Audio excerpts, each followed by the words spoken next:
Hello everybody, Skin Deep Beauty Vlogger here. I hope you're all really well. I've got a slightly different kind of video today. I've got another top favourites video for you today. I've previously done my top 5 floral fragrances. I've got a few more top 5s planned. Today I'm going to be doing a slightly different video, and that is my top 10 skin foods. As you know, the name of my channel is Skin Deep, the name of my blog is Skin Deep, so it obviously makes sense to me that not only should you worry about the products that you put onto your skin, but also what you eat and how that impacts how your skin's looking. I know that sounds a little bit preachy, so I'm not going to be mentioning the foods that you shouldn't eat. Everybody knows those anyway. If you'd like me to do a top 5 foods to avoid if you want to sort of really encourage good skin, then I'm certainly happy to do that, but I don't really want this to be too preachy. I've just chosen my top 10 foods that you can incorporate here and there into your regular diet, and they'll be beneficial to your skin. Firstly, don't be afraid of fats. Omega-3 fatty acids are renowned for being good for your skin, and that's because they have a skin plumping anti-inflammatory effect. I swear by taking a fish oil supplement, but I also try and incorporate a hell of a lot of salmon into my diet. It doesn't have to be salmon, but salmon's probably my favourite oily fish. You can also eat tuna, mackerel, herring, those sorts of things. Eggs are also good. Personally, I don't really enjoy eggs unless they're eggs benedict and covered in lots of calorific hollandaise sauce. I think it's because I actually just like the hollandaise sauce. But I try and eat a lot of salmon as part of my diet. I have this at least 3 times a week, if not more. Now, obviously salmon can become a little bit tedious quite quickly, so I try and do a switch up between doing it maybe a Mediterranean style with lots of veggies, or I might do it with a soy and chili glaze to make it a little bit oriental. Continuing on with a couple more omega-3 rich foods are nuts and seeds. Walnuts are really good, but I particularly like almonds, which are also very high in vitamin E, and seeds, which I like these ones that you can get in a pack. You combine flaxseed, sunflower, pumpkin, chia seeds, sesame seeds, hemp seeds, all those sorts of seeds, and these are just really nice to either snack on their own, mix them in with salads, or there's also some sweeter ones in here that are quite nice with yogurt. Olive oil is another great food to incorporate into your diet. It's really nice as a dressing. It's what I tend to go for with salad. Again, it's really rich in those good oils that really help to leave your skin glowing from the inside out. I also really enjoy avocado. Again, it's rich in those good fats. Incorporating avocado into your diet really helps to boost your skin, like looking beautifully radiant and glowing, and it's also really good for your hair and nails as well, as are all of these omega-rich oils.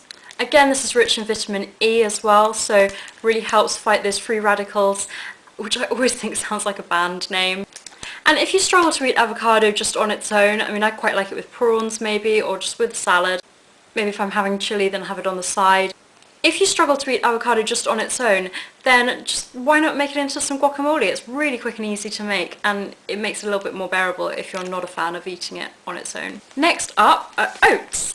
Now, oats are really high in something called biotin, which I hope I'm pronouncing correctly. Your body can't store biotin, so it's really important to try and get it as much as you can, because a deficiency has been linked to acne and also things like hair loss, which frankly, nobody wants to be dealing with that, so definitely recommend incorporating oats into your routine. The most obvious way is with a nice hot bowl of porridge for breakfast. If this was all getting a little bit too worthy for you, then don't worry, I've got a processed food for you now, and that is tomato puree. Tomatoes are really high in lycopene, which has been linked to anti-aging benefits. But actually, you're much better off having a tomato puree or tomato paste. Tomato puree or paste is even higher in anti-aging lycopene, so definitely worth adding a little extra squeeze of this into your spaghetti bolognese or chili con carne. Next up is vitamin C, and orange juice is the obvious choice for getting your daily vitamin C allowance. Vitamin C helps to encourage collagen production, so it's definitely worth incorporating it into your diet so that you can get those, again, anti-aging benefits. And then I'm holding this up to represent spinach as my greens. A lot of people think of spinach and think of Popeye and his big muscles. Now, what you really should have got out of that cartoon is not only did he eat a lot of spinach, his wife or girlfriend, I'm not sure what she was called Olive Oil. Those people were rocking some good skin, because We've already mentioned olive oil as being good. Spinach is really good in helping to calm inflammation, which is a really growing problem and the cause of a lot of adult acne. So try and eat as much spinach as you can. I like to eat my spinach with vitamin C, such as orange juice, to really boost those benefits. It also helps you get the iron out of the spinach. And if you don't like spinach, then maybe try something like kale. That's fantastic as well. Or broccoli. Now, if you pay attention to skincare ingredients, then you'll know that applying vitamin A rich products or retinols directly to your skin can really help to fight aging and also are good for things like acne scarring and so forth. But it's also beneficial to eat that vitamin A as well. In fact, a deficiency can show itself through very dry, scaly skin. If you suffer from things like eczema, psoriasis, or even acne, then it's definitely worth considering incorporating a little bit more vitamin A into your diet. Now those are quite medical issues with your skin, and as I said, I'm not a doctor or a nutritionalist, but I do follow this kind of diet and I have noticed a benefit to my skin. I eat a hell of a lot of carrots. I tend to buy these ready chopped carrot batons just because I'm lazy. I know you lose some of the nutritional value by buying pre-prepared things, but it forces me to eat them, and I eat them quite quickly because these things always have really short shelf lives, so it means that I eat a lot more of them. I quite like having this as a snack with hummus, and I find that the crunch of the carrot really sort of satisfies any craving for a crunch that I would normally get from things like crisps. So I buy a lot of these. Another alternative is to eat a lot of sweet potatoes. Much better for you than white potatoes, and really delicious as well. So sweet potatoes are another vitamin A rich food. Everybody knows that drinking water is really beneficial for your skin, but how many people really do drink 8 glasses a day? I know I certainly don't, so I'm by no means perfect. I try and drink a lot, but I don't practice what I preach when I'm writing for the different magazines saying drink 8 glasses a day. I do find that incorporating water-rich foods such as melon and my favourite watermelon do kind of help to get as much water into you as possible. And another option, if you struggle to just drink plain water, is to have coconut water, which is really, really nice, and it's got very hydrating benefits, and it's richer in potassium than the bananas. So a couple of suggestions for you there if you're struggling to get your recommended allowance of water. You could also consider green tea, which is really high in antioxidants. And that brings me on to my final recommendation, and that is, again, foods that are rich in antioxidants. These help to fight free radicals, things, like smoking, pollution, sun damage that are associated with premature aging and just damaged skin.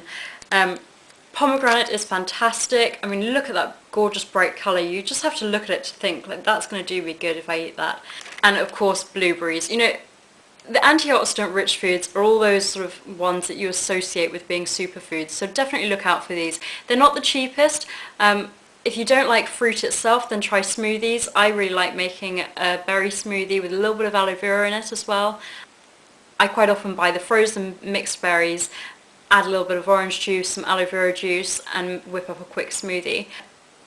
If you want to eat them like this, then you can mix it in with your porridge, linking it to those oats, or stir it in with a little bit of